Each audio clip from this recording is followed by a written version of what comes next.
disosiatif menghadirkan serangkaian masalah psikologis kompleks yang cukup menantang baik bagi individu maupun bagi tenaga profesional kesehatan mental. Kondisi ini melibatkan keterputusan individu dari pikiran, identitas, dan persepsinya tentang suatu realita.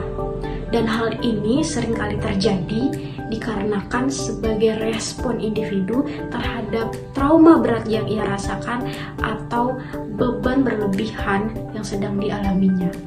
Jadi apa sih dissociative disorder ini? Kenapa bisa terjadi dan apa saja gejalanya? Di video ini kita akan bahas semuanya, so simak videonya sampai selesai ya. Bayangkan Anda sedang berada di sebuah rumah dengan banyak kamar. Nah, setiap kamar itu dihuni oleh penghuni yang berbeda-beda. Mulai dari beda kepribadian, beda kebiasaan, dan beda karakter. Dan suatu hari Anda masuk ke suatu kamar dan bertemu dengan seseorang yang ramah. Namun, keesokan harinya ketika Anda masuk lagi ke kamar yang sama, Anda menemukan orang yang berbeda sifatnya. Nah, ternyata mereka ini tidak mengenali Anda. Nah, di sini ini bukan karena mereka lupa, tapi karena mereka ini adalah identitas yang berbeda. Kamu Miranda ya? Kita pernah ketemu loh di cafe kemarin. Oh, nggak asik banget acara kemarin itu. Kapan-kapan kita hangout bareng yuk. Kemarin? Iya, kamu Miranda kan? Aku nggak salah loh, kamu Miranda kan yang kemarin? Kayak kamu salah orang deh. Aku nggak pernah kemarin kenal aku. Ah, bukan, bener kamu. Kita ketemu di cafe, lagi hangout sama teman-teman lain juga. Menurut buku pedoman psikiatri DSM-5-TR, gejala utama DID meliputi 3 hal. Yang pertama, amnesia. Amnesia yaitu suatu kondisi di mana hilangnya ingatan tentang kegiatan yang dilakukan sehari-hari, hilangnya informasi pribadi yang penting atau pengalaman traumatis secara tidak konsisten dan lebih dari sekedar lupa biasa. Selanjutnya ada gejala distorsi waktu, yaitu pengalaman kehilangan waktu di mana individu tidak ingat apa-apa yang terjadi selama periode waktu tertentu.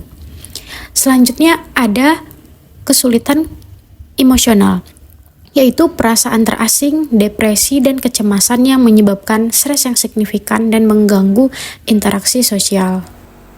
Kamu nggak ingat ya? Penyebab DID seringkali berkaitan dengan trauma masa kanak-kanak. Faktor utama yang berkontribusi meliputi 3 hal. Yang pertama, adanya trauma yang berat, yaitu pengalaman trauma yang berulang seperti pelecehan fisik, seksual, atau emosional di masa kecil. Selanjutnya, adanya lingkungan yang tidak stabil, yaitu hidup dalam lingkungan keluarga yang tidak aman atau penuh dengan konflik. Penanganan DID memerlukan pendekatan multidisiplin yang komprehensif. Yang pertama, bisa dengan psikoterapi. Terapi jangka panjang yang berfokus pada integrasi kepribadian dan pemrosesan trauma. Terapi yang umum digunakan termasuk terapi kognitif perilaku atau CBT dan terapi dialektik atau DBT. Penanganan selanjutnya bisa dengan memberikan dukungan sosial. Dukungan dari keluarga, teman, dan kelompok pendukung sangat penting dalam proses pemulihan. Bayangkan Anda sedang berjalan di tengah keramaian sebuah kota besar. Namun, semua yang Anda rasakan justru adalah kekosongan. Seperti melihat dunia melalui kaca yang kabur.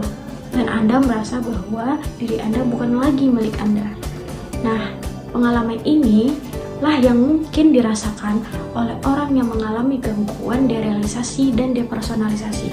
Menurut buku pedoman psikiatri DSM-5-TR, depersonalization merupakan gangguan perasaan bahwa diri sendiri menjadi asing atau terpisah dari tubuhnya sendiri. Sedangkan derealization merupakan gangguan perasaan bahwa dunia di sekitar terasa tidak nyata, seolah-olah Anda berada di dalam mimpi atau di luar diri Anda sendiri. Gejala dari gangguan psikologis ini meliputi untuk depersonalization, yaitu adanya perasaan terasing dari tubuh atau bagian tubuh atau perasaan seperti robot. Sedangkan gangguan derealization, gejalanya meliputi perasaan bahwa lingkungan sekitar terasa asing, tidak nyata, atau seperti di film. Pada sebagian besar individu, ada hubungan yang jelas antara gangguan ini dan trauma interpersonal pada masa kanak-kanak. Secara khusus, penganiayaan dan pengabaian secara emosional adalah faktor yang paling kuat dan konsisten terkait dengan gangguan ini. Emotional neglect atau pengabaian secara emosional merupakan kondisi di mana seseorang tidak mendapatkan cukup perhatian emosional dari lingkungan sekitar, terutama dari orang tua dan orang terdekat. Hal ini dapat menyebabkan depersonalization dan derealization karena kurangnya hubungan emosional yang sehat dengan diri sendiri dan perasaan terputus dari lingkungan sekitar. Di suatu hari, kehidupan Raihan berubah secara drastis. Istrinya yang telah bersamanya selama 20 tahun meninggalkannya tanpa jejak, bersama dengan anak mereka dan harta bendanya yang dibawa pergi. Bagi Raihan, tidak hanya mereka yang hilang, tetapi juga semua kenangan tentang kehidupan yang selama ini dia jalani dengan mereka. Semua yang tersisa hanyalah ruang kosong dalam pikirannya, di mana ingatan tentang mereka dan tentang kehidupannya seolah-olah lenyap tanpa bekas. Inilah bagaimana dissociative amnesia mempengaruhi kehidupannya. Menurut buku pedoman psikiatrik DSM-5-TR, dissociative amnesia adalah ketidakmampuan untuk mengingat informasi pribadi yang seharusnya berhasil disimpan dalam ingatan dan biasanya dapat kembali dengan bebas seperti nama, tempat tinggal, atau peristiwa penting dalam hidup. Penyebab dissociative amnesia seringkali terkait dengan pengalaman traumatis atau stres yang hebat, seperti trauma emosional atau fisik, misalnya pelecehan seksual, kekerasan serius, atau kekerasan dalam rumah tangga. Penyebab selanjutnya seperti kehilangan yang signifikan atau krisis hidup. Penyebab yang terakhir bisa dikarenakan beban stres yang berlebihan. Kondisi ini yaitu di mana seseorang mengalami tekanan atau beban stres yang berlebihan tanpa dukungan yang memadai. Penanganan dissociative amnesia bisa dimulai dengan memberikan lingkungan yang aman dan mendukung bagi penderitanya. Namun, ketika sudah didapatkan dan disediakan lingkungan yang mendukung dan tidak menghasilkan suatu perbaikan, maka disinilah seorang psikolog atau seorang psikiater itu bisa bertanya kepada pasien ketika dalam keadaan hipnosis atau dalam keadaan semi hipnosis yang diinduksi oleh obat-obatan. Strategi ini harus dilakukan dengan sangat berhati-hati karena keadaan traumatis yang menyebabkan pasien kehilangan ingatan itu bisa muncul kembali dan bisa sangat mengganggu. Dissociative amnesia adalah sebuah perjalanan yang cukup rumit dan terkadang membingungkan.